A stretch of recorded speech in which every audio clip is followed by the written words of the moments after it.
இப்போது அன்புமணி போகிற வழிகள் சரியாக இருந்தால், அதாவது நீங்கள் சொல்கிற ராமதாஸ் ஐயாவுடைய வழிகளில் இருந்தால் ஆதரிச்சு தானே இருக்கணும். இப்போ வரைக்கும் ஆதரவு தெரிவிக்கல. இன்னை வரைக்கும் அவர் வந்து பத்திரிகையாளரை சந்தித்தாலும் எதிர்ப்பு தானே காட்டுறாரு.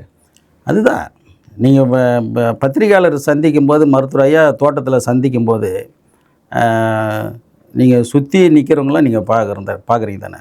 ஐயா பத்திரிகையாளர் எப்பயுமே சந்தித்தார்னா யாருமே குறுக்கீடு பண்ண மாட்டாங்க. அவர் மட்டும் பேசுவார், இப்போ தகவலை சொல்லுவார். இன்றைக்கி பத்திரிகையாளர் சந்திப்பதற்கு முன்பும் பத்திரிகையாளர் சந்திக்கின்ற போதே சில விஷயங்களை இடைமறித்து சொல்கிறாங்க.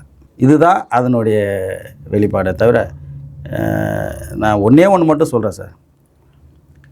ஜிகே மணி தனக்கு இல்லாத இந்த பாட்டாளி மக்கள் கட்சி, தனக்கு இல்லாத ஒரு பாட்டாளி மக்கள் கட்சி தலைவர் பதவி இல்லாத எனக்கு, என் மகனுக்கு இளைஞர் சங்கம் இல்லாத இந்த கட்சியில் இந்த கட்சி இருக்கக்கூடாதுன்னு சமீப காலமாக மட்டும் இல்லை, நான் இருக்கும் முறை பாட்டாளி மக்கள் கட்சி தலைவராக இருக்கணும், நான் இல்லைன்னா அந்த கட்சி இருக்கக்கூடாதுன்னு சொல்லிவிட்டு அவர் ஒரு முடிவோடு தான் அந்த இயக்கத்தில் பயணிச்சிட்ருக்காரு.